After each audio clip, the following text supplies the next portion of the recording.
down in the city. I had a buddy from home actually text me, and he was saying how he's going to be up this weekend, and he was like, "Hey, like we could go to Tequila Cowboy."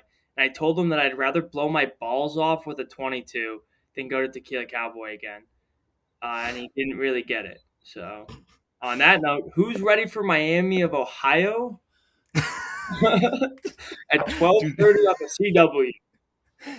dude, I'm giving you the intros from now on. That was a natural.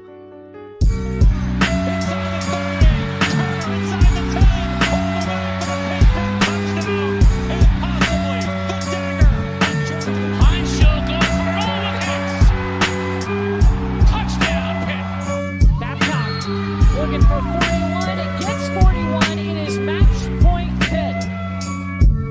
I'm gonna go have a call and then we'll get ready for Miami. All right, everybody, what is up? Welcome back to Semple Fi podcast.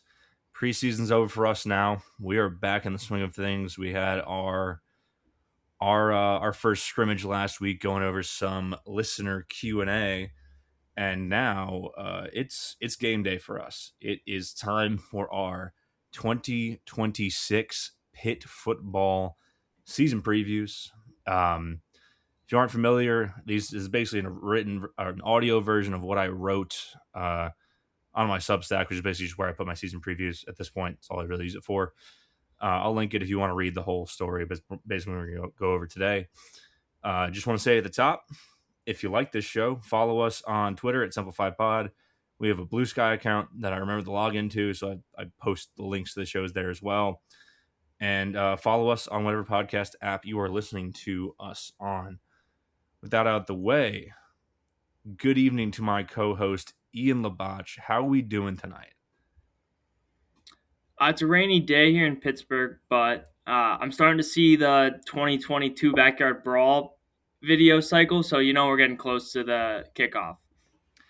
A new one being added to the off-season highlight reel, right? Because obviously the Pitt 6 was instant off-season clip farming shit. The 2022 back-to-back pick 6 opening at Virginia has now been added to the list of clips that I see every offseason. Now I'm like, oh shit, that was a while ago, but I don't know. It's just something interesting I've noticed. Remember when Pitt opened the game with 2 pick 6s? I'm like, yeah, I do remember that. Shout out Marquez Williams. If that guy was a couple inches taller, you could have leagued him. Shout out to Marcus Williams, who said he'd come on the podcast and then didn't. Nothing but love, but I would have loved to interview Marcus Williams. He was such a dog, such a great shit talker, all that stuff. All right. This is probably going to be a long podcast. Let's make it longer. Before getting into any of the actual season preview stuff I want to talk about, I'd like to first ask, what's the vibes? What's the vibes you're getting with this team, Ian? Where are you at with this team overall? What's your feeling going in before we talk about any of this stuff tonight? So I think my biggest concern with the team is it feels eerily similar to last year, where you're coming in with a quarterback who you are very high on. You're hoping that he makes the next step in another year under Cade Bell offense. But I think it's important to not shoot our expectations too high. Mason is still going to be a true sophomore. He's a gunslinger. He's gonna have turnover worthy plays. It's going to happen, and I think that I'm in a confident a soft 9 wins for this team. But I know that first 3 and out in a couple of weeks against Miami of Ohio is going to cause me to want to jump off the closest building. So I'm trying to soft roll it, but the day before the season, I'll talk myself into 11-1 in an ACC championship. So yeah, I'm having I have there are questions about this team, no doubt. It's starting to get to that point in the offseason where football is close enough to where there's nothing but optimism for the team that we love at this point, and I'm starting to get the itch of dude, it's the schedule's pretty easy. There's only a couple games, and I gotta start talking myself back from that ledge. So maybe I need that first 3 and out to bring me back to reality on this team. But I'm kind of in the same place where there are obviously a lot of unknowns to this team. We'll get into it. I think a lot of them can be figured out, right? It's just that it's sort of there's a very high level of variance that could happen with this team based on which position groups hit and which ones don't. Even if I do see a path forward for them being successful this fall, right? And we'll get into them. The wide receivers, D line, cornerbacks, linebackers, like a lot of new faces coming to this team this fall. We'll see what happens. All right, before we talk players, I do want to quickly recap the coaching staff changes, if just to get everyone sort of settled in here. The three departures this offseason, as everyone should know at this point, the defensive coordinator from last year, Randy Bates, longtime D coordinator, 43-year coaching career, last 7 spent at Pitt. He retires. The linebackers coach, Ryan Manilak, took a promotion from at Pitt, or not at Pitt, from Pitt, and went to UConn to be their defensive coordinator. And the tight end coach and special teams coach, Jacob Bernowski, took the special teams coach role at Auburn. Now, obviously, Manilak is a huge loss, as the linebackers have been the premier unit on this team the last couple of years. The best 2 players on this team the last couple of years, inarguably, were Rasheem Biles and Kyle Lewis, 2 linebackers. And Bernowski improved these special teams of the last 2 years to a point that hadn't really been like level of consistency, things they were doing that weren't present before his arrival on staff, right? Now, to fill those voids, right, safeties coach and longtime Pitt assistant coach, also was the assistant head coach last year, Corey Sanders, got promoted to DC. Harlan Barnett replaces Corey Sanders in both roles. He's the safeties coach and AHC. Hired from Northwestern, he worked with Narduzzi at both Cincinnati and Michigan State. Joe Bowen was hired from Buffalo as the linebackers coach and defensive run game coordinator to replace Manilak. Brent Davis was hired from Virginia Tech as the tight ends coach and offensive run game coordinator to replace Bernowski in that role. And then they hired Mike Pfeiffer, don't know how to say it, was hired from UNC to replace Bernowski as special teams coach. Pfeiffer has a long history of NFL special teams coach experience, right?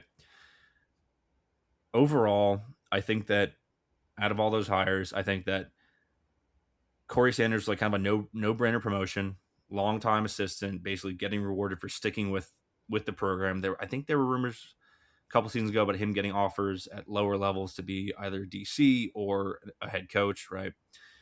Barnett, kind of whatever. It's giving your friend a job who you've worked with before, has produced some pretty good secondaries at Florida State and his previous stops in Narduzzi, even if his time at like Northwestern and Michigan State weren't as good. I think that Joe Bowen and Brent Davis are basically home run hires. I'm very excited for what they bring to the team. And I don't think that Mike Pfeiffer should have a job. Yeah, certified bad guy. Anyone who doesn't know, this might ring a bell. Pfeiffer was the special teams coach for the Minnesota Vikings in 2014, and he made a remark that all LGBTQ people should be herded onto an island and nuked. While on that team, you might remember that was the time when their, I believe, punter Chris Clue basically made remarks about him being a homophobe. And listen, tainted with a shitty UNC staff aside last year, I don't love the hire, and I certainly don't love it for him having that in his history.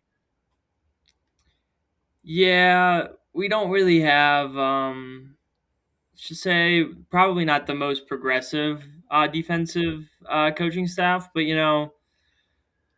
we'll see how that goes this year. I don't know. What are you going to do? Listen, sometimes chuds can coach ball. I don't have to love it, but the kickers better be fucking good this year. I will say, very excited about Bowen and Davis. Bowen produced like an All-American linebacker at Buffalo, one of the most resource-poor schools in the entire in America, right? If you produce 2 like All-American level players at Buffalo, I have no no doubts that you will be getting the best out of the new faces in the linebacker room. And then Bowen, oh, go ahead. Oh, I was just gonna say, like, the linebacker room, like, if you can find success in Buffalo, think about, like, I know we're gonna get into it later, but like the linebackers that they're gonna have that played last year, plus getting a healthy Jeremiah Marcelin, like, he's gonna have some dogs to work with in that room. Yeah, and then Davis, the tight ends coach, he's not just a tight ends coach. He spent 9 years before that role as the OC at Army, same position at Georgia Southern. You'll recognize that those are both triple option schools. He has a background in option football and with run game coordination experience as an OC. I'm kind of hoping that bringing him into this room is going to improve the run game, especially, kind of moving it off of like kind of shotgun handoffs where the running back is standing still. Like, I think that he's not going to be just a tight ends coach. Like, his role is the offensive run game coordinator. I would like to think that he's bringing in new ideas and new concepts to the run game from his option background, from a run first background, that is going to help bring balance to this offense. I don't think that they're going to all of a sudden become a 50-50 passing and running split team. But if your run game looks better, right, as a better change up from a very heavy diet of passing in the offense, that's what you bring. That's what you bring them in for, and I think that that'll help the offense grow, especially as they have a pretty good running back coming in coming back in Boozy Turner. Yeah, I mean, I think we talked about it a little last time, just like what this team, how dangerous this team becomes if they can get even a marginally better running game is what's going to separate them from doing what they do most years and win around 8 games to being that 10-win team that can make a run at an ACC title. Yeah, I agree with that. Do you want to start with offense or defense here?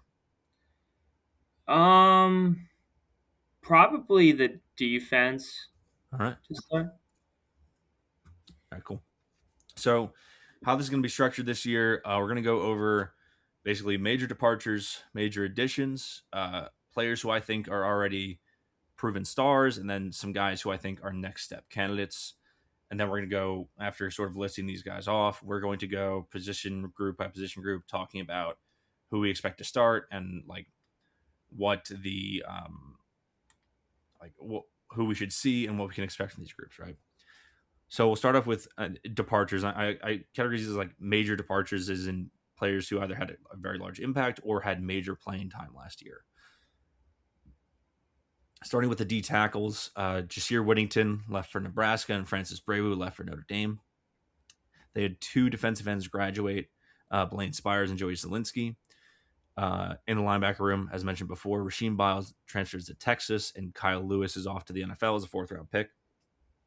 They had three cornerbacks graduate, Kavir Baines Marquez, favorite of this pod, Rashad Battle, and Timon Lynham. They also had safety Javon McIntyre graduate, and then also, I guess we'll throw in special teams here as well. Kicker Trey Bukowski left for Michigan, and Caleb Junko graduated as well. So those are kind of the big holes they have to replace from last year in terms of playing time on the field, obviously. These are all the snaps to replace. Brought in from the portal, you have on the D-line, two D tackles, Elite Nairn and Jeremiah Warren from Tulane and Illinois, respectively. You have two linebackers, DeMarco Ward from Memphis and Alex Sanford from Purdue. In the cornerback / DB room, you have Rayon Strader from Miami of Ohio via Auburn. He had more playing time in Miami of Ohio. And Kanye Thompson, the D2 transfer from Slippery Rock. And then in terms of kickers and punters, you had punter Gabe Russo from Idaho State and kicker Sam Hunsaker from Northern Arizona. Right. So I'm going to give you my first stars list here.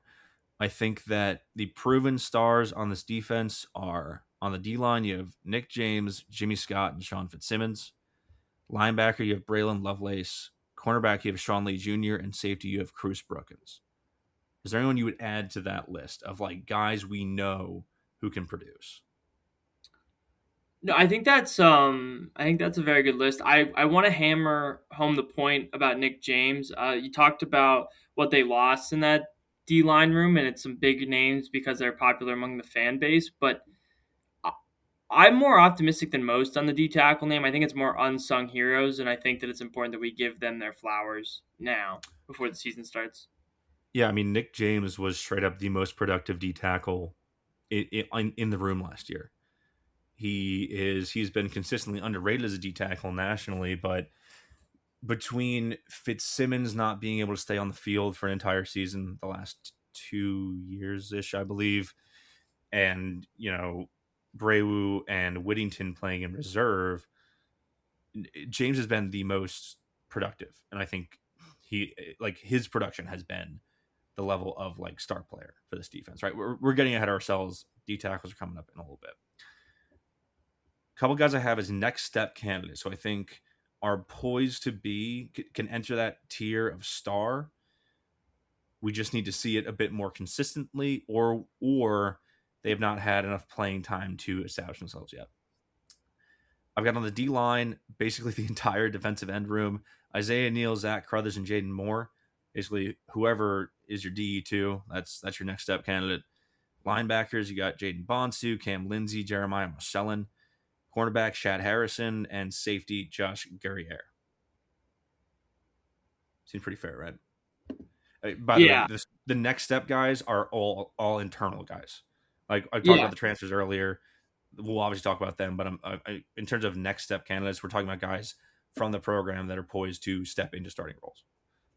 Yeah, I mean, I think you hit the nail on the head. Like, I don't think there's really anyone internally. I think you hit most of the guys that I believe are going to take next steps and have the ability to make themselves household names among Pitt fans due to those guys leaving. Yep. Okay. So let's start with the D line. And I think that last year was a pretty big step back, not just from the D line in particular, but sort of with the defense as a whole. I believe they only had something like 32 or 33 sacks, and the defensive line had, or the DNs in particular, had like 10 of them. It was a step back in terms of turning pressures into sacks last year. So the question for this D line is, who is going to be the guy that creates pressures? Now, as we mentioned, Jimmy Scott is the most decorated of all the guys coming back. Over the last 2 years, he's got 20 and a half tackles for loss and 10 and a half sacks across 25 games. I think far and away he is going to be like, he's a lock for a starter position. I think he had a bit of a down year last year, but he's still a lock for your DE1. Now, the three guys you mentioned earlier about like next step candidates, one of these three guys is going to have to be your second starting D end, and then obviously the other two will be your rotation players, as they like to do in this defense. Isaiah Neal, who moved from D tackle to D end last year, I thought did have a pretty good season. He had 7 tackles for loss and 3.5 sacks. He slimmed down to 250.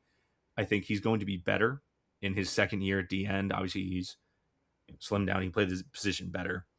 Zach Crothers was pretty impressive in the 4 games that he did play before his injury last year.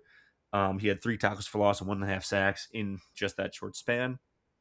And then Jaden Moore, I think, is probably what you would say was in 2025 the least impressive of the 3 defensive ends. But also, we have to remember with Moore, right? He was injured in camp, and he was basically starting football in November last year. He was not tuned up to play, and I think that showed in his play on the field. It took him a while to get up there, so when he did get on the field, it was not super productive, but I think it's just because of the timeline of him coming back from his like arm injury or whatever.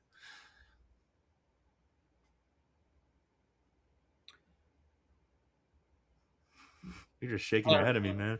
Oh, I didn't know. Are you going to go into the next position, or do you just want to talk about DN No, still? I mean, let's stick with DeAndre for now. I guess out of the group of Neal, Crothers, and Moore, who would be your pick for the end starting across from Jimmy Scott on the first play against Miami of Ohio? I think the first play against Miami of Ohio is probably just going to. My guess would be it would be Ghost, just because of the amount of reps that he played last year. But I mean, I could see by the time you hit like a Syracuse game or Definitely by Virginia Tech. I think that Crothers is going to overtake that second DN spot. I really like what I saw last year, and I think if we get a full season where he's healthy, I think he's going to overtake in that spot. Not saying that Ghost is bad. I think Pitt is its best when you have multiple DNs you can cycle through there, and I think that he'll be impactful. But I think that Crothers gets that spot. Yeah, I mean, we're talking about this group, and we're talking about this group not in terms of like starters and reserves. We're talking about four guys who are going to play. I think if I had to guess, I'm actually going to go out on a limb. I'm going to say Crothers is going to start the first defensive snap against Miami, Ohio. I think he's poised for a huge season. We're hearing a lot of stuff out of camp about how he looks like physically the most imposing DN that they have. Um, Unfortunately, him being a big white kid wearing 5 does do like a Phil Dracovic double take when I see him. But I think he's a guy at DN, and I think that those 4 are still going to contribute. It's just a matter of, okay, we have these 4. Neal's in his second year DN. Are they going to get to the quarterback? Because they'll probably have to insulate a fairly young linebacker room with pressure from the D line. I will note, we'll get to this in the wide receiver part 2, but I think it's just going to be those 4 playing. I know they got a 4-star in Reston Lehman this offseason. I don't think that this team is going to play true freshmen on the lines or Yeah, really true freshmen at all.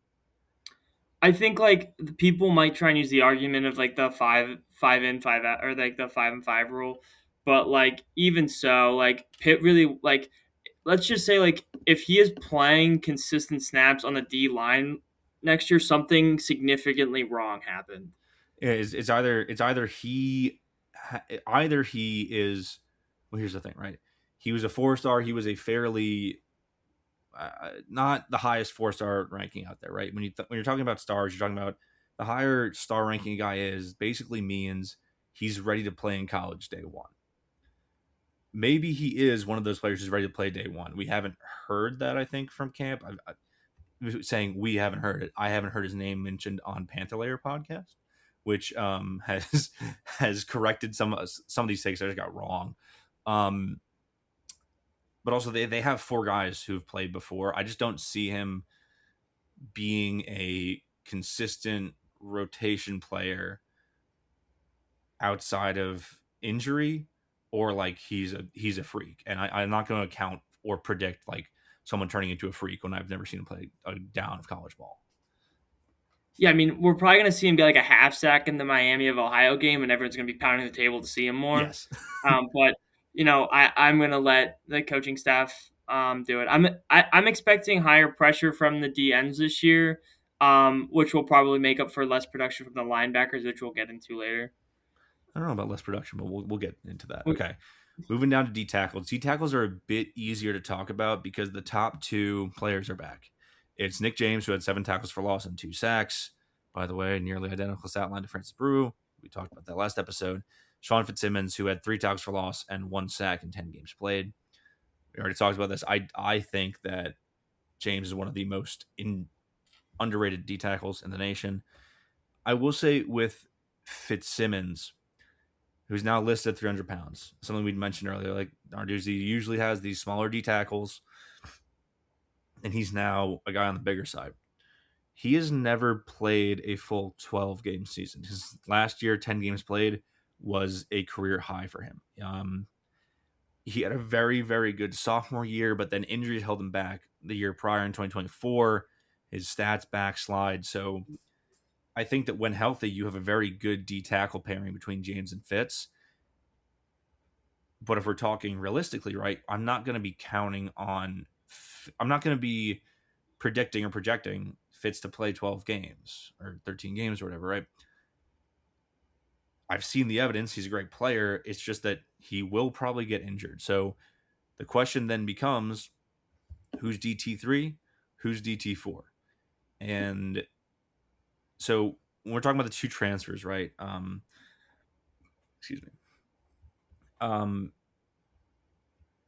The best quality that they have is kind of that they're big. They're both guys who have not produced a ton.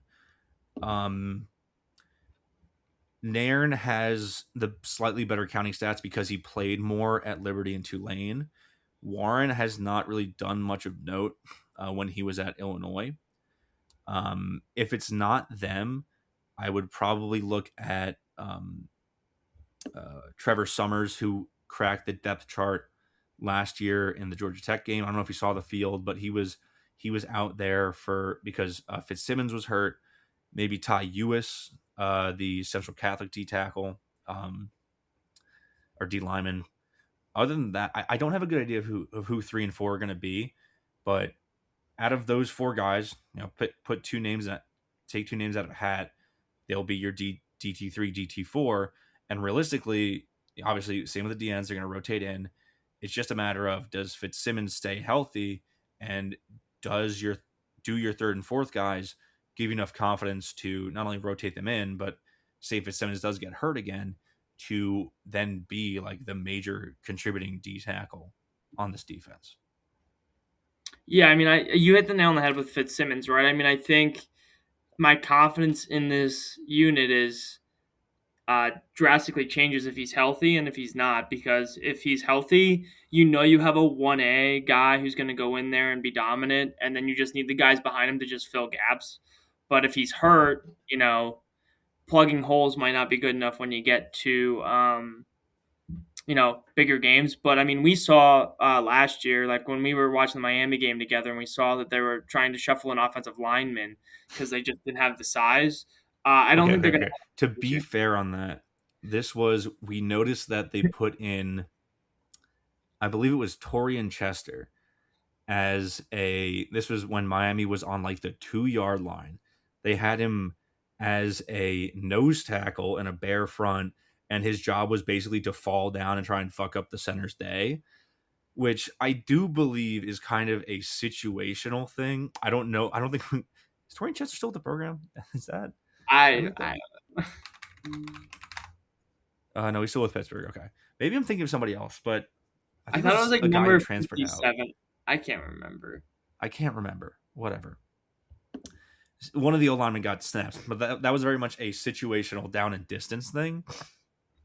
But yeah, I mean, this D tackle rotation, this is where you miss Brew in particular, because he was sort of like a borderline 1C, or he was a clear number 2. I think he was better than Whittington was, but he was clearly like your 1C D tackle. And like when Fitz went down, Brew slid in to produce. And, he probably would have been in the same role this year if he had not transferred to Notre Dame. So because you're missing 3 and 4 guys, or your 3rd and 4th guys who you knew you could slide in and play and you'd be fine there, this is the question, right? This is the question with the front 7, in my opinion, more than the linebackers, is who is going to be making up your D tackle rotation. Because if you don't have a good D tackle rotation, like say 2023 or whatever, where the guys are just getting pushed around, it ruins the defense. This whole defense is predicated on the D tackles, at least, if not producing counting stats, producing open lanes for backers to come clean up or providing pressure, right? They got to find a DT3, they got to find a DT4, and they got to find them fast. And hopefully they have somewhat of a rotation settled by Miami. And then really it's going to be, I think, who's playing against UCF that you're going to be like your real 2 deep there. Yeah, definitely agree with that. Like, you're gonna see some guys play in that Miami of Ohio game that you won't see play the rest of the year. I mean, it happens every year, but you'll know your true rotation by UCF. Yeah, we're looking at first half snap counts. Second half, hopefully, they're not still out there. Let's move to linebackers. This is going to start off sounding like doom and gloom because, like I said at the top or earlier in the show, Rasheem Biles and Kyle Lewis were, I think, hands down the best players for Pitt last year. I think they had something like over 100 tackles between the two, double-digit sacks, I think like 5 picks or whatever. Like, it's not an overstatement to say that Pitt is losing their best players from last year. They were extremely productive, extremely mean, extremely smart linebackers. However, as we mentioned at the top, I think that Joe Bowen is a fantastic coach.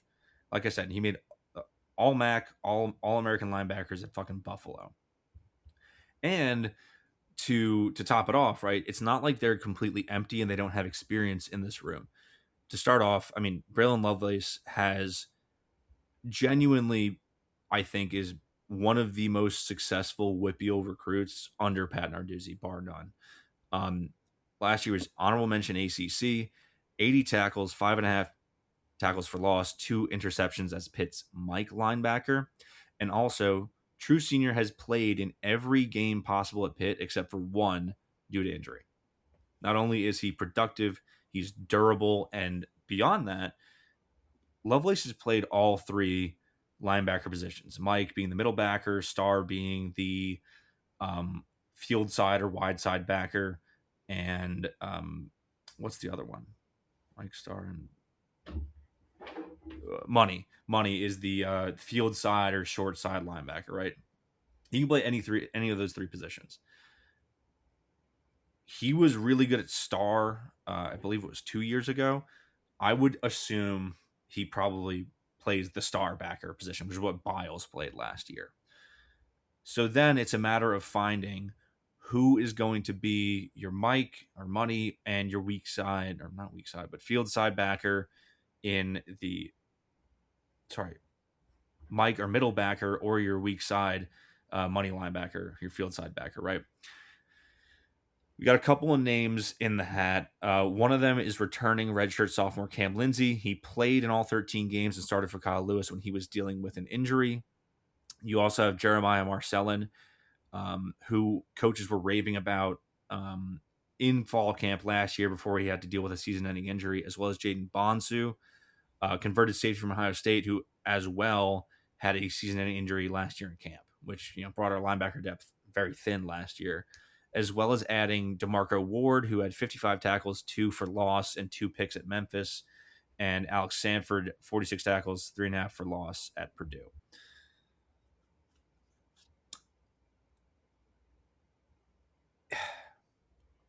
If I had to guess, like this is basically all guesswork, right? Like we're just laughing at each other because outside of Lovelace, who is and probably should be an all ACC caliber player, not really sure where everyone else fits. It also depends on, maybe they think they want Lovelace back at the mic, so it kind of affects who's playing where. I'll be honest, I think that Jeremiah Marcellin is going to start this year. I like him to probably start at middle backer. I was going to call that same shot, so. Okay, great. And then if I had to guess, maybe one of the transfer backers, whether it be Ward, Sanford, or Bonsu at the Money. I think that Lindsey probably plays like a backup, or I mean, he could obviously start as well, but Lindsey can play a bunch of positions. I think that Marcellin is pretty much locked in as like a Mike backer. But then you also have you basically have 6 guys who can play. Obviously, Lovelace being able to play any position leaves you extremely flexible into who you start, and you can even make it like game plan dependent, right? With backer, I think they're very well off. I think there's going to be not a drop off, but there is going to be a step back in production because you're losing 2 NFL level talents. You still got one in Lovelace, and I'm very high on Bonds. I'm very high on Marcellin.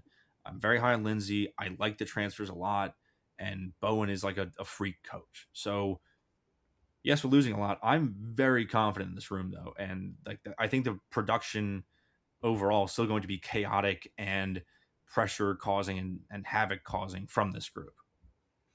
Yeah, I think my point earlier wasn't that I was very concerned or really worried about the linebacker room. It's more that I just don't see them producing it with what they did last year with 2 NFL caliber guys. But I mean, you rebuilt them in the aggregate, right? You went out and you got guys in the portal. You got healthy this year. Do you think they hit the portal so hard based on the 2 season-ending injuries they got last year, or just this is just doing business now, getting guys in the portal? Well, to an extent. So linebacker is a room, like kind of, we'll get to O-line later, but like linebacker is a room where you can probably add depth, and especially in this system where you're rotating guys out pretty frequently, or not pretty frequently, but are going to have guys taking like a breather, and you'll see subs come on who can produce at starter levels, right? I don't know if it was influenced more by the injuries because, like I said, they have 4 guys from the program who I think they all think can start in. I mean, Lovelace is a lock, but Marcelin, Bonsu, and Lindsay.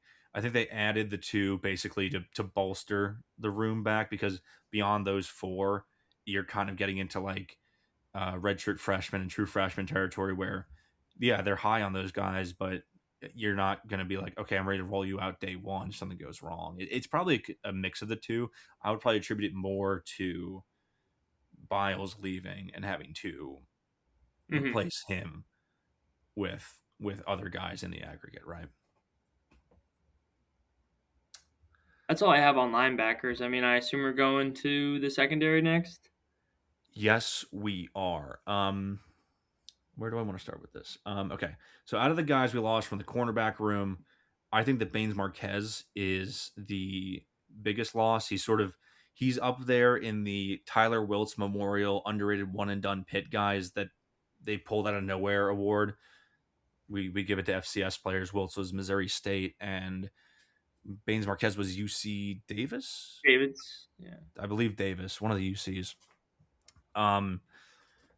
I'll be real. Battle and Lineham had a lot of starts. They played a lot. I don't know if losing them is like an active downgrade. But what they do return after losing Marquez, who was like a gadget knife player who ended up playing corner, safety, some linebacker in the Notre Dame game. They bring back Sean Lee, who was a freshman All-American, who was lights out from day one. He was an excellent cover corner, had a pick. I think he housed it against Stanford, right? Or was Yeah. it just a pick? He housed it against Stanford. I think he's like sort of a cornerstone you build on. You're bringing back Shadarian Harrison, who had significant playing time last year, who I think is probably better than the 2 guys you're losing. And then a big name that's come up a lot on the Panther Layer show is Rayon Strader, the transfer corner from Auburn. He's a local guy, Penn Hills, unbelievable player at Miami of Ohio. I believe he was a freshman All-American there. He's also third among all active he ended last year third among all active players with 37 pass breakups. That is a fucking insane stat. Can I bet like an interception for him week 1? I mean, he's getting revenge on his old team. Ooh, I didn't even think about that. That's revenge. I don't know if it's revenge. Maybe it's love. They got him on the map. His dad's also super active on Twitter. Kind of a cool follow. I think it's those 3 guys. I think it's Lee, Harrison, and Strader in some combination. I was kind of kicking around the idea of maybe they like kick Lee into slot corner if they're doing that. He's a smaller guy, and Strader and Harrison are taller guys, and they're both over 6 foot. Lee's like 5'10", but Lee is such a good cover corner. I don't see why you would need to or think about moving him off of a position where he's so good. Like, gun to my head, I'm saying probably Lee and Strader are your best bets at corner because one's a proven cover corner and the other guy is someone who's going to get in the way of the ball consistently. He's got 37 pass breakups across 3 years, and he didn't really play that much at Auburn. Like, this is all Miami of Ohio stats there. So I think they're really, really well off here at the cornerback room. Yeah, I mean, I'm super high on the secondary. I mean, we're gonna get to safeties in a second, but like, I think we're gonna see a lot more turnovers, especially I think interceptions. I think we've watched a lot of, like you said, the previous corners had some whoopsie moments. They were getting air out there. They were getting some nice exercise. So I'm excited to see some corners who I really was pounding the table last year to see these young guys play more last year. So I'm finally excited that we're gonna get to see that. Yeah, and I think that Harrison was good last year. Like, whatever combination of those three they throw out there, like I think I'm fine with it. I mean, maybe you see like some Zion Ferguson in his second year of the program, but I think that these three guys have a step ahead because Harrison and Lee were both ahead of Ferguson on the depth chart entering last year, right? So I think it's probably those three. Let's move to safety. Safety lost long time. Long time They lost Pitt. Javon McIntyre, longtime player for the Pittsburgh Panthers. You all get the point. They got Cruz Brookins back though. Hard hitting local product, Steel Valley kid. He has 8 starts under his belt, 88 tackles, and 4 picks. He's a lock for a strong safety. He started there last year. He was a menace. He can fucking ring people's bell. The question is, who is it going to be at free safety? Josh Guerriere, who was he a freshman last year or was he a redshirt? Freshman, true freshman last year. Okay, I think I you go think. double check me on that. But Guerriere was the backup to Brookins last year.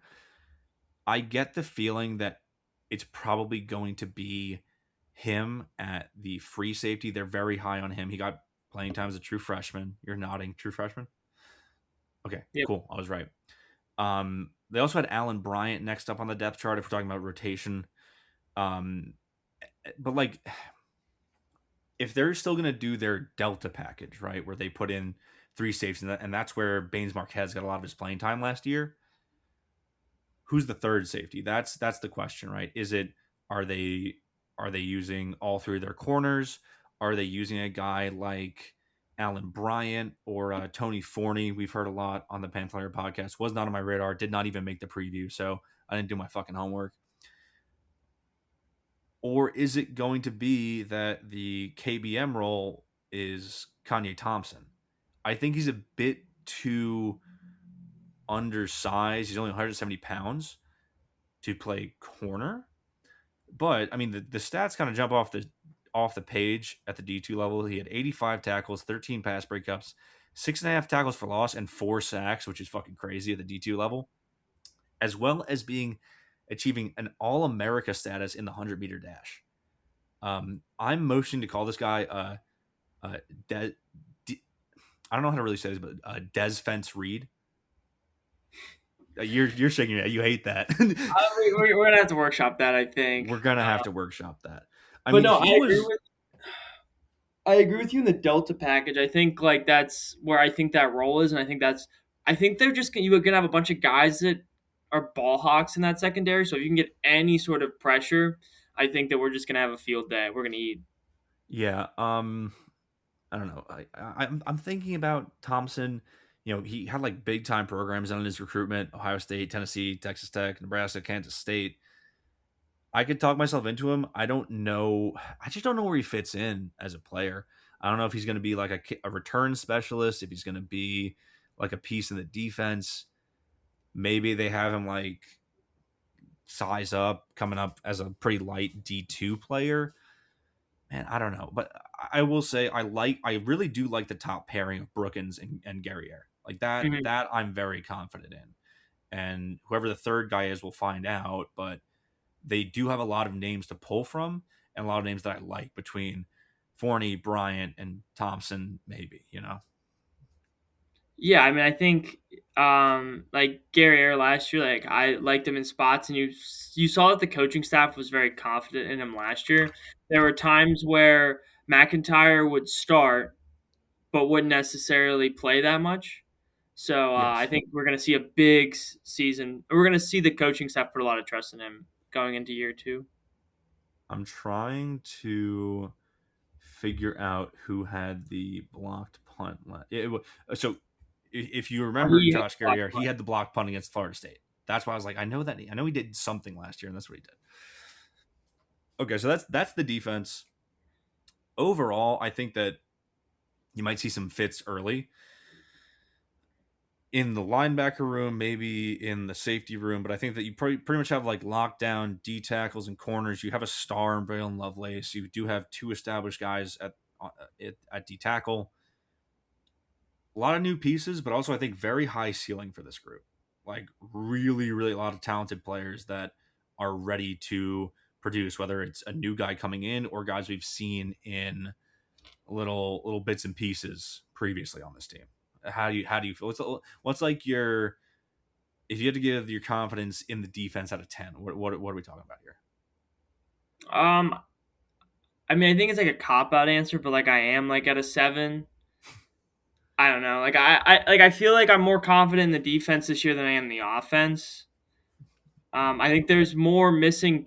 Like I think you have more returning on the defense. I mean, offense you're missing receiver, which we'll get into. But like I don't know. I just like have this weird feeling where like I trust Pat Narduzzi's defense, which like might be a crazy take, but I trust them to produce good players. Like, I know the D line's not the same as it was under Partridge, but I think that people should probably be giving Douse some more flowers. He has given us havoc creating D lines, even if they were down on the counting stats last year.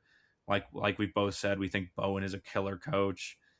The cornerbacks and D backs are always like, yeah, they'll get torched because they're always playing man, but they're still all really good players. I'm at like an 8 confidence in the defense, because I think in the defense you are counting on certain position rooms and groups to step up. A lot of linebackers who haven't been full time starters. You're counting on a true sophomore at safety. Cornerbacks kind of set on, but even if they're stepping up, I don't think there's any clear holes outside of like D tackle 3 and 4, which they have enough guys that they'll find somebody to be 3 and 4. I think the other thing like that I have learned following like Pitt football, it's like you're like as a school like Pitt, you're gonna have question marks on in Yes, position rooms. You don't have the funds to like have depth at every position, and even bigger schools have issues with having depth at every position. And I'm confident in Pitt finding depth in guys that we haven't heard of. We talked about it last year. There's countless examples of Pitt finding guys that you didn't know of until the first game of the year, and yeah, I think that they're going to do it again this year. I agree with you that like depth is hard to come by, but also I do think there is quite a bit of depth on this defense. I mean, Mm-hmm. I basically went 4 deep at every position, right? They have guys to roll with. It's just a matter of who separates as a starter level contributor versus like a rotation player. Before we get into the offense, I do want to talk about what I think is probably the one weakness people aren't talking about enough on this team, and that's special teams. Beyond my complaints with the coach, both punter and kicker are huge question marks. Budkowski was fantastic as a true freshman kicker. He went 20 for 23 on field goals. He was 43 or 44 for extra points. Caleb Junko, even though maligned by a lot of the fan base, did get better as a punter as his career went on. He was pretty consistent by the time his last year of eligibility came around. And to replace them, you do have internal guys. I actually didn't write them down in the preview, but you have an Idaho State punter who's second team All Big Sky. He did have 46.3 yards per punt compared to Junko's 43.7, which I think is pretty much an upgrade. I think he'll probably take the granted, punter we're going to find out week 1. That's something that, you're shooting fish in a barrel blindfolded, which actually doesn't make sense as a metaphor. We'll work on that.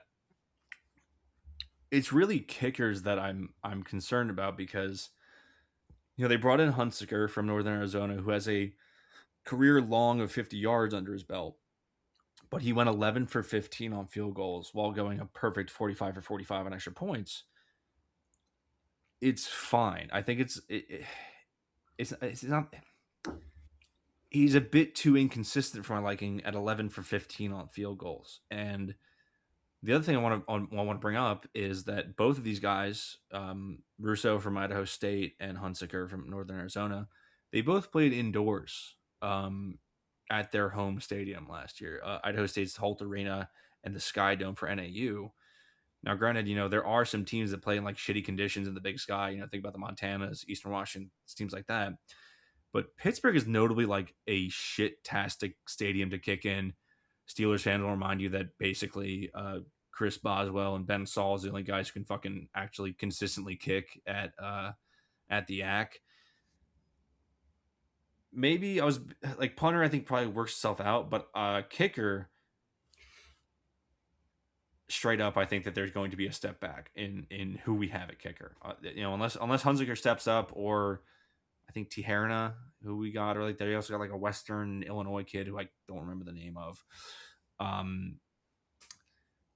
Kicker for me is like kind of underrated as like a storyline of like, oh, we don't really have a guy. Like we went from Ben Sauls, who was awesome, to Bukowski, who was awesome, to a huge question mark.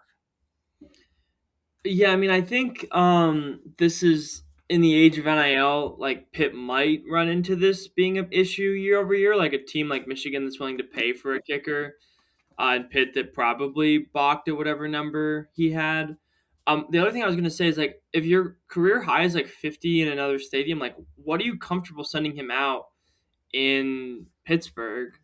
Like especially in like October, November, like if the wind's going, like we might be going for, I mean, we went for it a lot last year, but we might be going for it a lot. And I don't know. I think they'll still be aggressive like they were last year. So I think the kicker will be an issue, but I think we'll just see them going for it a lot. I just want to look it up. So his career long of 50 was in a, let's see, Pitt says it is in a close win over Incarnate Word. That game was played, so that was a game played indoors. That was in the Sky Dome. It's a question, man. I think that Pitt was comfortable the last 2 years when the offense was struggling to send their kickers out for long field goals. We're probably going to see that less. I think I agree with you that, especially early in the season, if they're not confident in any of their kickers, we're going to see guys go for a lot on 4th and short, sort of in that like middle 20, right? Because you got to get points somehow. And if you're not confident in 3 and you're sort of past punting territory, Narduzzi's been more aggressive these last couple of years with Cade Bell. I don't see him reverting to a more conservative game plan. They've only gotten more aggressive every year with Bell holding the reins of the offense. I agree with you on that take. Speaking of the offense, ready to get into it? Yeah. I'm excited to talk about this. Yep. Major departures. Quarterback Eli Holstein is now backing up Bo Perbula at the University of Virginia. Running back Jules Goff departed for Boise State. Des Reed graduated, maybe. We don't know. We'll get to that in a little bit. Wide receivers Kenny Johnson transferred to Texas Tech. Have fun with that. Poppy Williams graduated, their leading receiver last year. Tight ends Malachi Thomas departed for LSU in an early surprise transfer last year, and leading tight end Jake Holmes graduated. Their center Lyndon Cooper transferred to Vanderbilt, and tackle Jeff Percy graduated last year. Was his last year of eligibility. In terms of major additions, you have a running back. I'm going to count this true freshman Damon Ferguson. At wide receiver, you have Malik Knight coming in from Western Carolina. You can count Rodney Dunbar if you want. We'll get to him. You have at the interior O-line, you have Keelan Davis, who is a starter for Akron. At tackle, you have Nitinho Oliveri from Penn, the FCS All-American, I believe. At tight end, you bring in Carson Kent from Oklahoma and Elijah Lag from UAB. Getting into stars, this is where you see the difference in confidence between the offense and defense. I have listed here proven talented players. Quarterback Mason Heinschel, running back Jakirian Turner, and on the offensive line, BJ Williams, Ryan Baer, and Ryan Coretta. Yeah, I mean, I wouldn't add a single person to that. I mean, I mean, I think we're going to talk about people that could make that jump, but I'm not confident putting anyone else there. Yeah, I agree. In terms of next step candidates that I have, I've got at running back, maybe Sinquan Smith, who was hurt last year. Tight end Max Hunt, who I'm a huge believer in. Wide receivers, Blue Hicks, Bryce Yates. You'll add Sincere Lee to that mix, who I neglected to add in the article. And then, surprisingly, Kendall Stanley kicking down a guard. Anyone else stand out as a next step player to you? No, I really like the Stanley pick because I think he's going to be a lot better at guard, especially with like a full off season. I think we'll talk about him more later, but that's a good underrated pick from you. All right. Let's start with the easy one. Quarterback Mason Heinschel.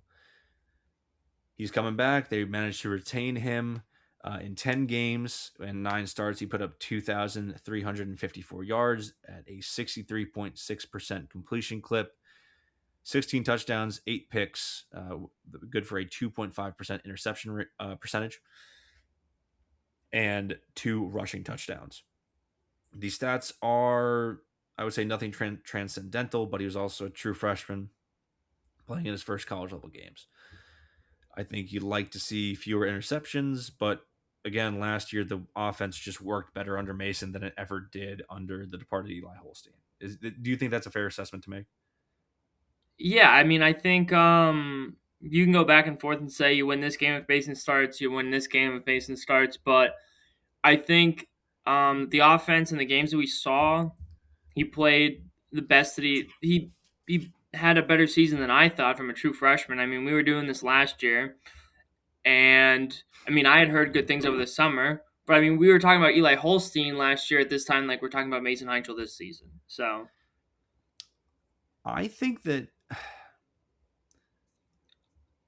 I understand because, like, yeah, we were in the same place last summer, right? But also, one, I think majorly, Mason doesn't have the same issue of like the weird throwing motion that Eli has that resulted in yeah, a ton of batted balls and balls in the dirt. Like there were like a ton of times where the highest point that the ball ever got in Eli's hand was the second it released.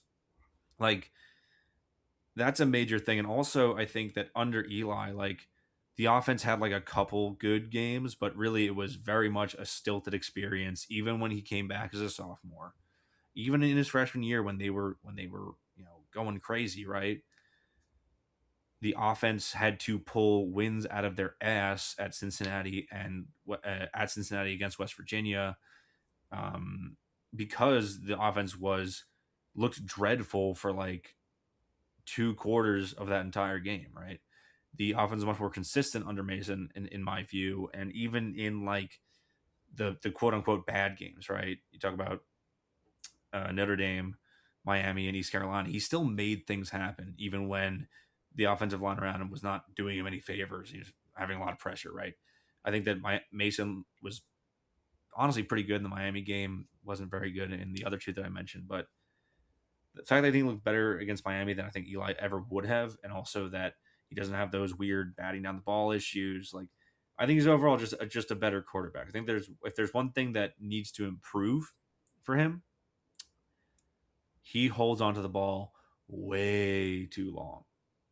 he needs to be okay with throwing the ball out of bounds. Like he wants to do too much, and I think also, I mean, I think like a freshman quarterback in those big games, he wanted to do that. I think he'll learn now. I think it'll get better this year.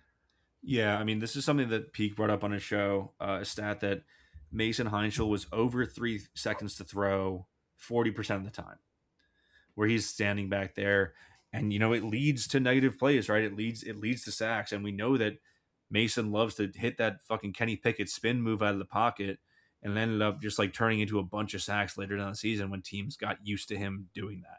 I think that's one thing he's got to unlearn, and like you said, get rid of the ball faster, get ready to hit those intermediate throws where guys are open instead of going for the big money play. And yeah, throwing it out of bounds when like nothing's happening. Don't spin into another defender. Like that is really, I think, the key, because I think, as a passer, he's extremely talented. He reads the field well. It's just a matter of installing it to him. You got to get rid of the ball sometimes, or if you're going to escape the pocket, don't spin out.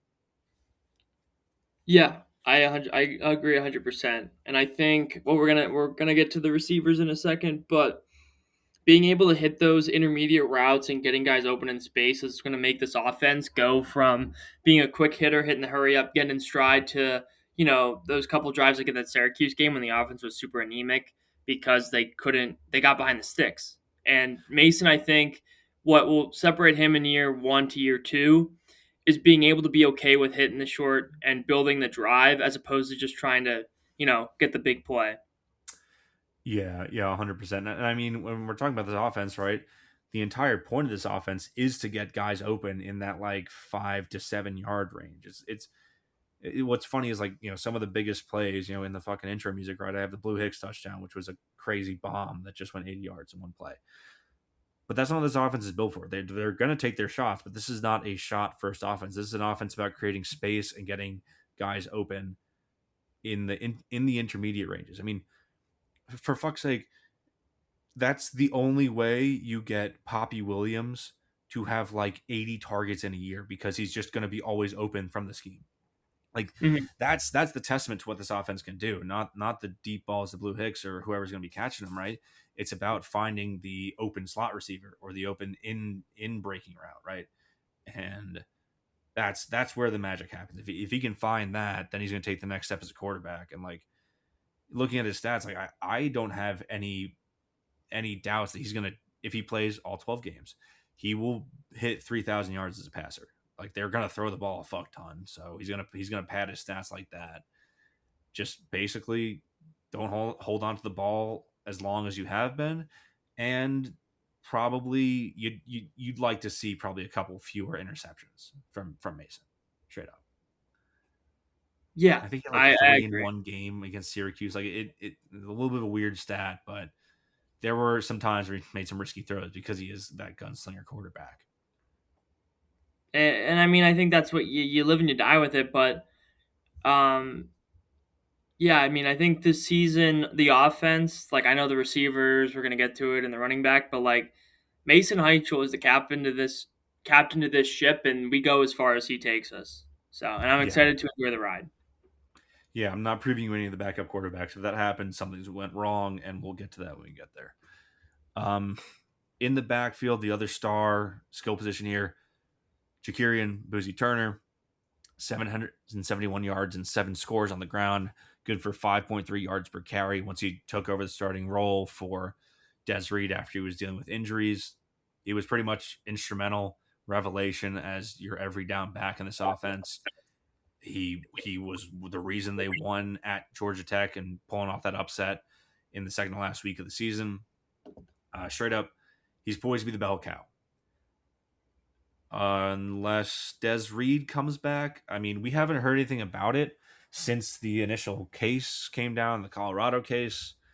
Nothing has really come forward about him rejoining the team.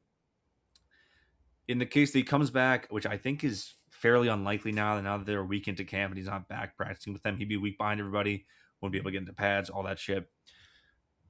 If he does come back, I think it'll be like an RB2 gadget player, wide receiver back kind of role, passing back. I'm going to act as if they don't have Des Reed for the purpose of this preview. Yeah, I think that's correct. I'm just not going to try and plan for something that I don't think is going to happen, right?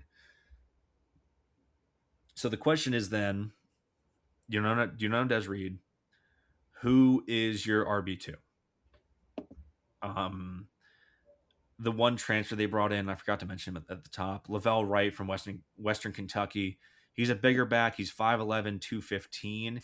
I think he had like 10 scores last year, but I think he's probably your short yardage back, like your go get me 3 yards on second and 2 or punching in at the goal line.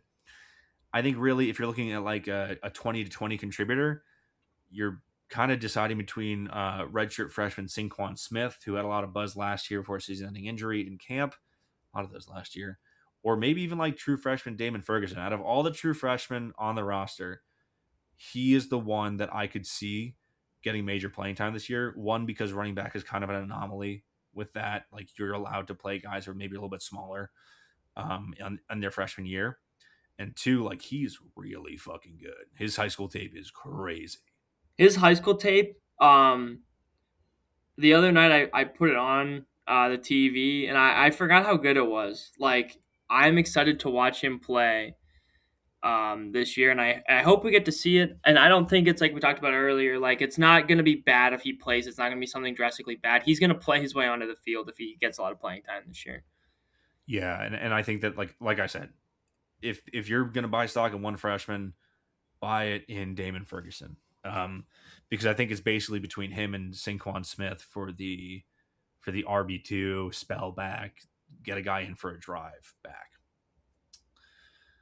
Moving to offensive line, I am going to put out a hot take here that I think this is probably going to be one of the better Pitt O lines we've seen, probably since like, I don't know, 2018. I think I'd have to agree with that. I just like after we talked the last episode and I kind of slept on what we talked about with like guys' chemistry. I think that a lot of people are more worried about the size than of the line and just look at like these like big SEC schools worried about like the size online. But like I also I think just being able to play together is going to be huge for this offensive line. And Ryan Baer is just a stud. Dude, I don't even know if I have size concerns. Like, I think Bear's what 6'7", 6'7", and Oliveri's like 6'8" or something. Maybe you have a little bit of a size thing. I think, but like all the interior guys are like 6'3" or 6'5". Like, I don't know if I buy that. But let's get into the the point you were making about chemistry and playing together, right? Left to right, you've got Natinho Oliveri, who is the newcomer. He's the only guy who hasn't played a Pitt before. He's in his 5th year. Brings in 28 starts at Penn. At left guard, it's going to be Kendall Staley, redshirt senior. He had 7 starts at Pitt last year between left tackle, left guard. He had 13 at Charlotte the year prior. Center, you've got Ryan Coretta, redshirt junior. He had 7 starts last year at guard, 11 games played. He's going to kick into center. This is basically reporting from Peak from like spring camp, right? And then established, you got right guard BJ Williams, who has 32 career starts as a senior, and right tackle Ryan Baer, who has 37 career starts as a redshirt senior. You also have Keith Gavea coming back as sort of like a backup guard option. He had 4 starts last year at Pitt before his injury and 24 at Richmond prior. And then as well, they brought in Keelan Davis from Akron as like an emergency option at guard. However, those top 5 guys, Oliveri, Stanley, Coretta, Williams, and Baer left to right. I think that's your starting group. And so between those 5 guys who we expect to start, that is 124 career starts. And That has to be up there in college football with some of the highest. Like with the transfer portal, like that's a lot of starts for guys.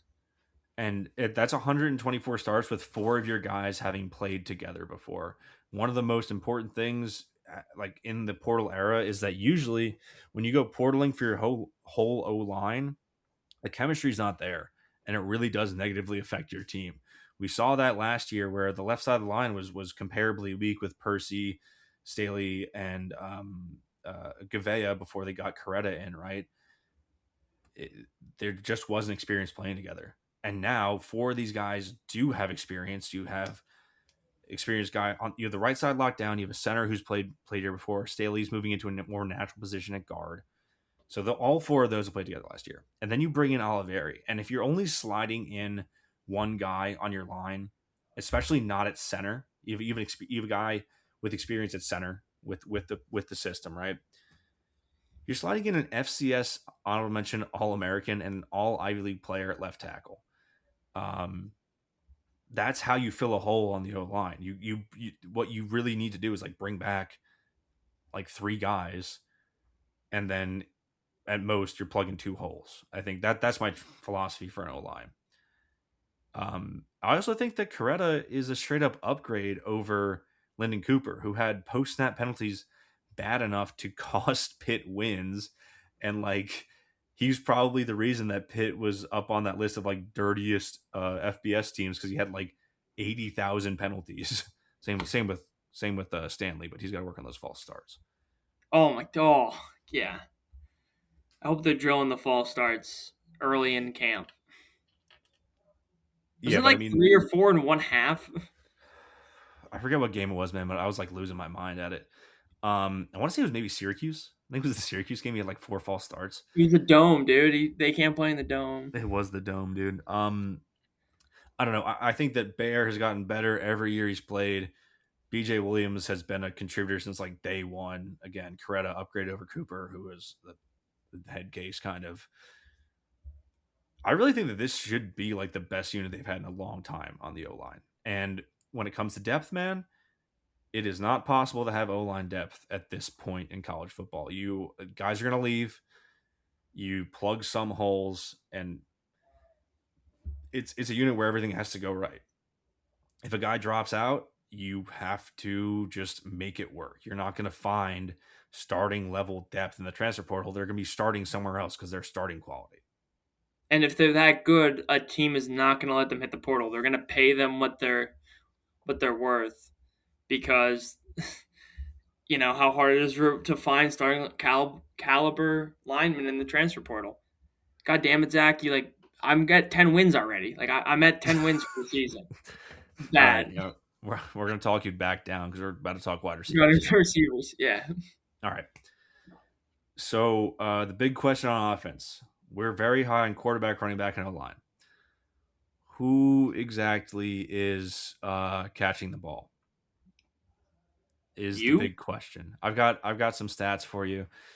Pitt loses 7 of their top 10 pass catchers from last year. That's assuming, again, Desiree does not return.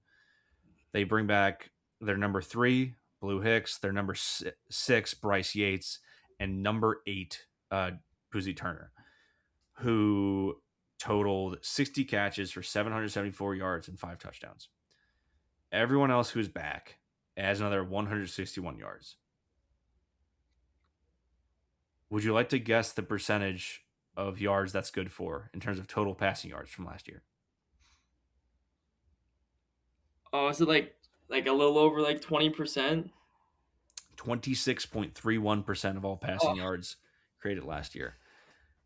I mean, Oh. losing Kenny Johnson, Poppy Williams, Justin Holmes, Desiree, they basically leave these rooms in complete and total darkness. And that's the big question this year. It's the pass catchers because we don't know pretty much anything about who's going to be playing. We have some inklings as to who will play and who will fit where. And we have some guys with returning production, but it's really like this is the most variance of any position room on the team, tight ends and wide receivers, and it can listen. It's either going to be fine or it could be really bad. I don't know until we see them play.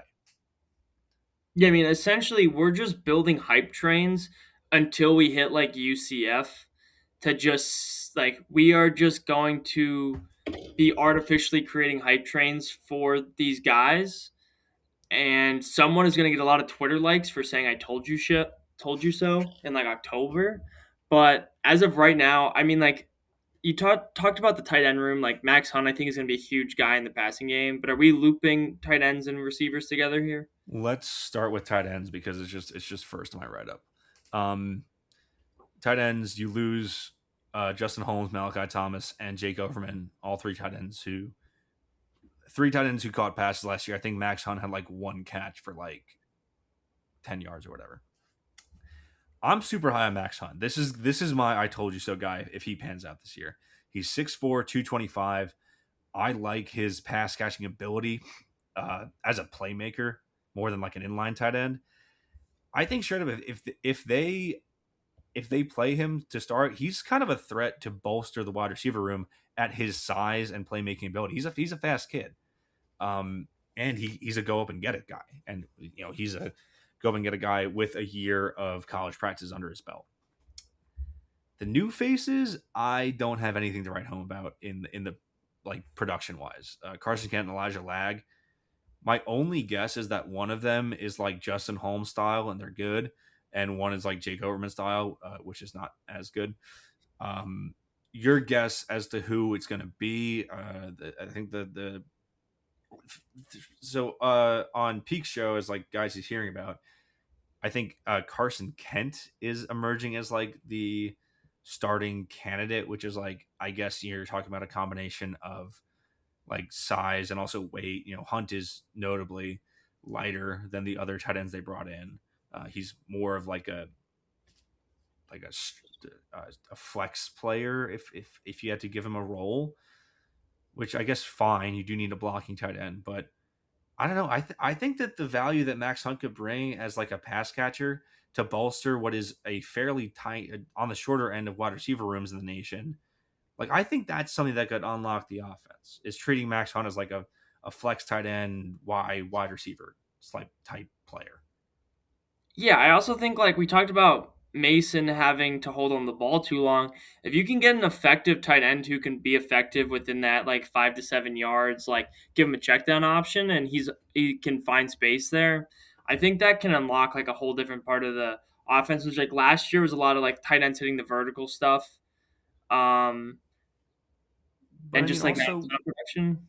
with last year, I mean, him and Justin Holmes had a pretty good rapport like towards the latter half of the season. Like they were connecting a lot on touchdown strikes, in the red zone. Like the tight ends, which are usually not too important in a Kate Bell offense, became very important as touchdown magnets, right? Like they were able to get them open down down in the red zone.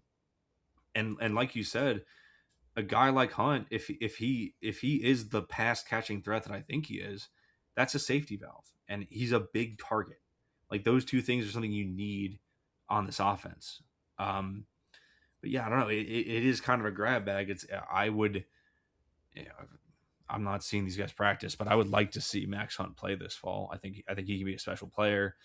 Maybe even fucking the freshman Villarreal, who's also taller than Max. He's like 6'6" or something. Like Yeah, he's 6'5". I don't know, 6'5", whatever. Give him the inch. Um, Doesn't matter. doesn't matter. Let's go to the wide receiver grab bag. Let's start with the knowns. One of the knowns is Malik Knight, the West Carolina transfer. I think you can pretty much pencil him in as one of the starting outside wide receivers. In 12 starts in the FCS over the last 2 years at Western Carolina, he had 72 catches for 1,186 yards and 7 touchdowns last year. He's pretty much in like if we can bend the rules of returning production, he would be the most productive receiver coming back. Then the question is, okay, who's your other outside receiver and who is going to play slot? Because like we mentioned earlier in the preview, slot is damn near as much of a featured receiver in this offense as your outside guys are. Again, Poppy Williams had like 80 targets the last 2 years. He was the leading receiver at Western Carolina the 2 years he was playing there, by target share. So, talking about the slot first, I think what Peak is reporting, and this is something that I actually didn't count on when I was writing my previews, is that they're going to move Sincere Lee or CJ Lee into that slot position. Now, the entire offseason, it was my mindset that it might have been like Bryce Yates, who we saw a bit in the slot last year, who's like kind of shown as like potential as a big play guy. But I don't know how to feel about the slot, because if it's Lee coming off an injury or Yates, who is a contributor last year but wasn't like a proven starter, you're replacing the premier receiving threat in your offense with guys who are somewhat unknown. I know that Lee was pretty good 2 years ago. He's good at Western Carolina in 2023, but like that's where I think the main question is in the receiver room. I don't know what your thoughts are on my internal Lee versus Yates debate. Yeah, I mean, I just think like anything, like I think it's just like up in the air now. I mean, I did listen to Peak and he said the same thing about CJ Lee. Um, I don't know how I feel about that. Um, I just feel like we're just gonna have to wait and see. Like I don't. I'm not even confident enough to like call a shot there in the slot. Dude, I know, and like beyond that, you have Blue Hicks returning as like the leading receiver from last year. Like I said, he was the number three guy by yardage. Um, you also are factoring in some other second year guys. Another guy that Peak has mentioned a lot is Tony Kinsler, who got not as much playing time as Bryce Yates last year, but seems to be coming on in camp this year. You also have Cam Sapp. We have to mention him, the 2024 or 2024, Jesus Christ, the 4-star Rodney Dunbar. Massive. Everyone wants him to play because he's 6'5". I get it. I don't. I don't think we're gonna see him before the second half of the Miami game, and then maybe getting some starting time, like down the stretch in the latter half of the year, especially now they're doing 5-5 stuff. But I mean, outside of Knight, and I'm not super confident with Lee in the slot. You probably have Hicks as the other outside receiver. But then again, you have Kinsler too. Like I don't know what to make of it. You still have Bryce Yates.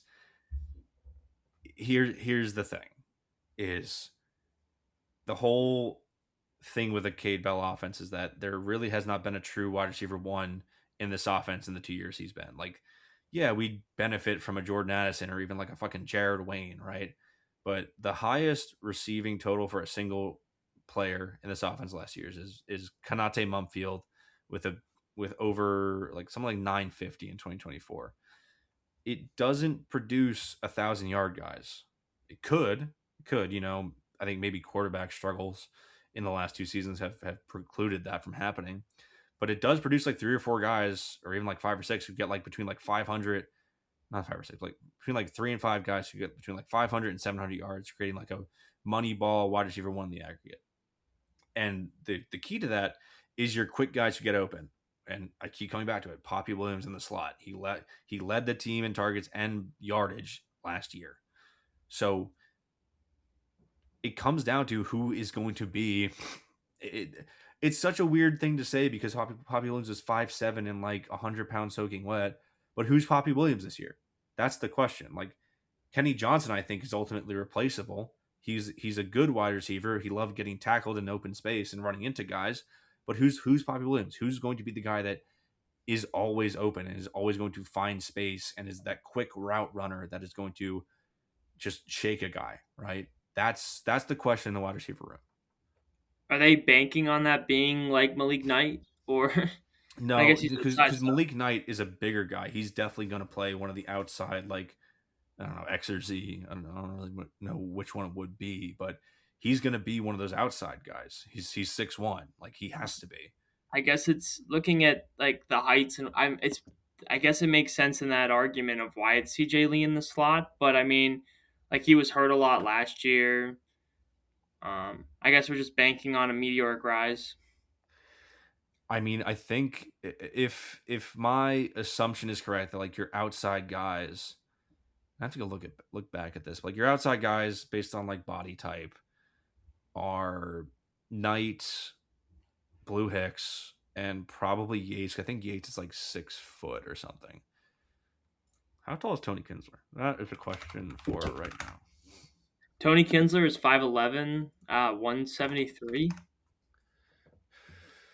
5'11", 175. I mean, yeah. I mean, maybe you see Kinsler as a player who could fill in that slot role. I guess really it is, to me, you have 3 guys on the outside, Hicks, Knight, and Yates, and then it's Lee or Kinsler in the slot, and it's just basically whichever one of the two gets open and can catch more reliably, I want in that slot role. Yeah, I agree. And it could even be Bryce Yates. Maybe I really am shooting in the dark here, but I think we've spent the most amount of time on this room because it can go, man. It can go any way. It really can. It's just because there are so many unknowns about this group. It is gun to my head. Give me Malik Knight, Blue Hicks, fuck it. I'll say Kinsler in the slot and Hunt as your top 4 pass catchers by yardage at the end of the year. Yeah, Well, I guess I'm not counting running backs because like you're gonna have but Saquon Smith and Boozy Turner catching passes, so that's incorrect. But maybe it's like your top 4 out wide targets. Like those are the guys I think give you the best chance to get open, make plays downfield. Maybe you get Dunbar coming on later in the year. You obviously have the running backs as a factor in the pass games. We've talked about a million times on this podcast. I don't know who's your 4. I definitely think that it's Knight, um, Blue Hicks. I'm gonna just take a guess and like bank on CJ Lee really turning it on, and then Hunt. But I think Lee was more of just to be different from you. But I took your guy from you, huh? I mean, I think it's just such a. I hate to use a Red Sox announcer quote, but it's kind of a hodgepodge of nothingness until we figure out who the guy is, or until guys emerge. We So do have a sort of Schrodinger's cat situation at wide receiver, in the sense that we don't know if the cat is dead. In this case, if the wide receivers are good, until we look at them, until we see them running routes and catching passes from Mason Heinzel against Miami of Ohio. In what, 3 weeks? Damn, it's getting close. God damn, three and a yeah. half weeks. I mean, I guess we'll finish it up here with like ranking our like an out of 10 ranking on the offense. So you were a 7 on the defense. I'll say I was like, I don't know if I get right. I'm like an 8 on the defense. You give an 8, I yeah. like their next guy up. I like their next guys up. Offense, I couldn't go higher than. It's so weird because I love the O line, I love the running backs, I love the quarterback. I can't go like higher than a 6 right now because I don't like, just because of the fact that they only bring back 26% of their passing production from last year. Yeah, I mean, I'm in the same boat. I mean, how can you confidently give an assumption on like how do you make a guess and feel confident about it when you own like 74% of the production's gone in the passing game? I can't. I do think that like I'm very much in on Malik Knight. I will say that I'm very much in on Malik Knight. I think he's going to be a very good player. The sideline toe tap catch they posted the other day to the social media, all the social media accounts looked awesome. It's just beyond that because I don't know who's going to be playing. I can't give a confident assessment of now. Again, I think this scheme is going to create guys who catch passes. It's just a matter of finding out if they're dudes or if they're jags. That is basically what we're dealing with here, and I don't know until they hit the field. Well, I'm gonna Babe Ruth shot call Rodney Dunbar touchdown by like I don't know. I think he's gonna get in earlier than people think, but that might just be because I don't trust anyone else. But I mean, I would like to see Blue Hicks take a step forward. He was pretty nails early in the season last year, and then produced less as the year went on. I the would like to offense see him produced less in total, though. right. I'd like to see him take a step forward. I think that even if my misgivings about like trusting CJ Lee as a productive player, whoever's going to be in that slot is going to basically, You're probably if gonna you be can productive if you're in the slot. if you can catch the passes, you're going to be productive, right? Like it's kind of a non-worry. If we're talking about Rodney Dunbar getting a touchdown earlier than people think, that's a pretty good segue into the schedule here. Are we doing the schedule tonight? I mean, Are we why saving not? Why not? Figure's good programming. We'll start off. The Pitt starts with a 4-game homestand in the month of September with Miami, UCF, Syracuse on a Thursday, and Bucknell for homecoming coming to town. We'll go month by month. I think this is a fairly easy September schedule. I don't think very highly of UCF under Scott Frost the second time. I don't think very highly of Syracuse. They may have. I think Syracuse will be the first kind of good test for the O line because their D line did give us problems last year, and they do have a bunch of productive players back, even after losing their DC, who went back to Texas A&M. His name escapes me, but 4 games at home in September, fairly light slate. You get to October, the Friday game, night game at Lane Stadium against Virginia Tech. This is James Franklin's ACC debut. I don't know what to think about Virginia Tech. This is very much a team I have to see to know what I think about them. But I've been saying this all off season between me and Ian and Kenton Mason that this game scares the living shit out of me, just for narrative purposes, being a night game. James Franklin's ACC debut. It might be like the hurt and scarred Pitt fan in me speaking up, but I can't be confident about that game. They then get North Carolina at home. They go to Boston College and then to Miami on October 24th. That is the big game of the year. And then returning home on Halloween to play Georgia Tech before a bye. In November, they get Florida State at home on a Friday night. And then to finish out the year, they go at Louisville and at Cal. Schedule-wise, there are 4 games I have circled, and they're all away games. At VT, at Miami, at Louisville, at Cal. Out of the other teams, Florida State is talented. They're probably going to have fired their coach by November 13th. I don't believe in Georgia Tech, and everyone else I don't think is that good.